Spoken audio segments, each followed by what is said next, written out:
নমস্কার বন্ধুরা, এই ইজি হোম কুকিং চ্যানেলের ট্যাগলাইনই হলো মেক ইওর এভরিডে ডেলিসিয়াস।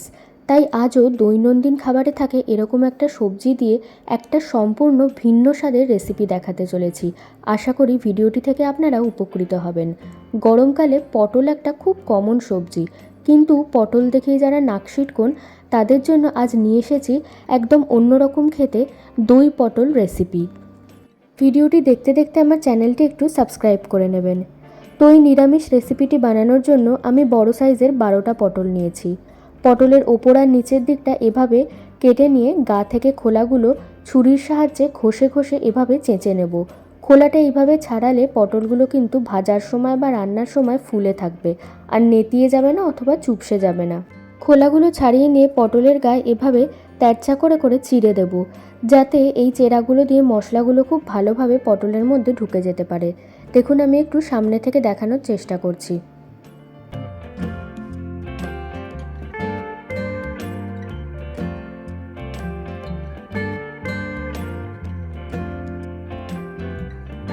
এবার এর মধ্যে দিয়ে দেবো 1 চা চামচ হলুদ গুঁড়ো এবং 1 চা চামচ নুন। পটলের গায়ে ভালোভাবে মাখিয়ে নিয়ে এটাকে 30 মিনিট মতো ম্যারিনেট করে রাখতে হবে। যতক্ষণ বেশি ম্যারিনেট করা হবে তত ভালোভাবে মশলাগুলো পটলের মধ্যে ঢুকে যাবে, তাই হাতে সময় বেশি থাকলে একটু বেশিক্ষণও ম্যারিনেট করে রাখতে পারেন। ততক্ষণ একটা সহজ মশলার পেস্ট বানিয়ে নেব। নিয়ে নিচ্ছি 4 টুকরো আদা, 1 চা চামচ গোটা জিরে, 2 টেবিল চামচ চারমগজ। এটা আমি জলে ভিজিয়ে রেখেছিলাম, চারমগজের বদলে কাজুও ব্যবহার করতে পারেন। আর নিচ্ছি স্বাদ অনুসারে কাঁচা লঙ্কা। সমস্ত উপকরণগুলো এক এক করে মিক্সিতে দিয়ে আর তার সাথে অল্প করে জল দিয়ে একটা ফাইন পেস্ট বানিয়ে রেখে দেব।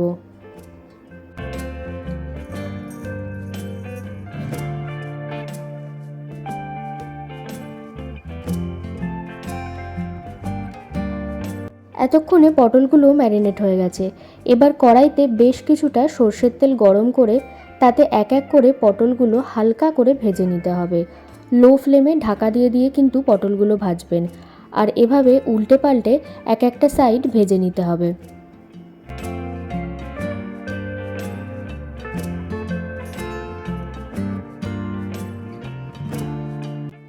ঠিক এই পর্যায়ে পটলগুলোকে নামিয়ে নিয়ে ওই একই তেলে তেজপাতা ও গরম মশলা ফোড়ন দিতে হবে। ফোড়নের পরিমাণটা আমি স্ক্রিনে লিখে দিয়েছি। 30 সেকেন্ড এরপর হাই ফ্লেমে নেড়েচেড়ে নিয়ে পেস্ট করা মশলাটা দিয়ে দিতে হবে। তারপরে লো ফ্লেমে আরও কিছুক্ষণ রান্না করে নিয়ে ম্যারিনেশনের যে এক্সেস জলটা ছিল এইটা দিয়ে দিতে হবে।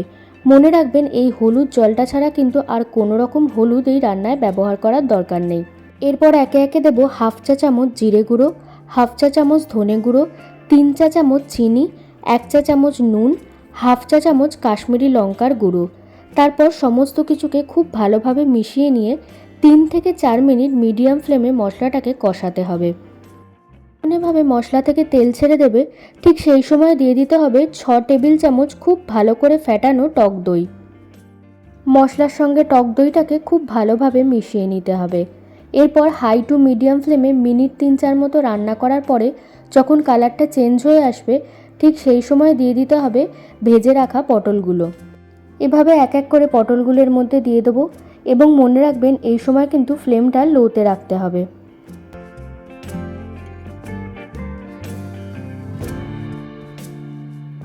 হালকা নেড়েচেড়ে এর মধ্যে দিয়ে দেবো 2 থেকে 2.5 কাপ পরিমাণ উষ্ণ গরম জল। রান্নায় উষ্ণ গরম জল ব্যবহার করলে রান্নার টেস্ট খুব ভালো হয়। সব কিছু ভালোভাবে মিশিয়ে দিয়ে 10 মিনিট মতো ঢাকা দিয়ে মিডিয়াম টু লো ফ্লেমে সেদ্ধ করতে হবে, আর মাঝে মাঝে ঢাকনা খুলে একটু নেড়ে দিতে হবে।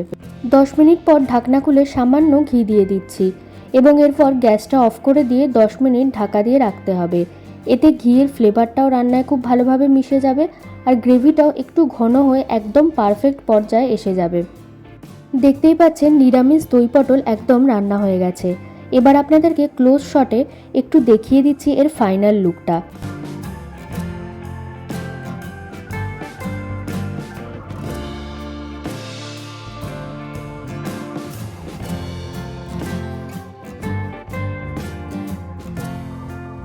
সুস্বাদু এই পদটি আপনারা রুটি, লুচি, পরোটা, পোলাও এসবের সাথে ট্রাই করে দেখতে পারেন, আর বাড়িতেও এটা অবশ্যই বানান।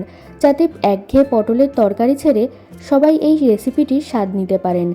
ভিডিওটি কেমন লাগলো আমাকে কমেন্ট করে জানাতে ভুলবেন না। আর ভালো লাগলে একটা লাইক করে দেবেন আর পরিচিতদের সাথে ভিডিওটি শেয়ার করে দেবেন। আর স্ক্রিনের নিচে থাকা বেল আইকনটি প্রেস করে আমার চ্যানেলটা অবশ্যই একটু সাবস্ক্রাইব করে নেবেন। ধন্যবাদ।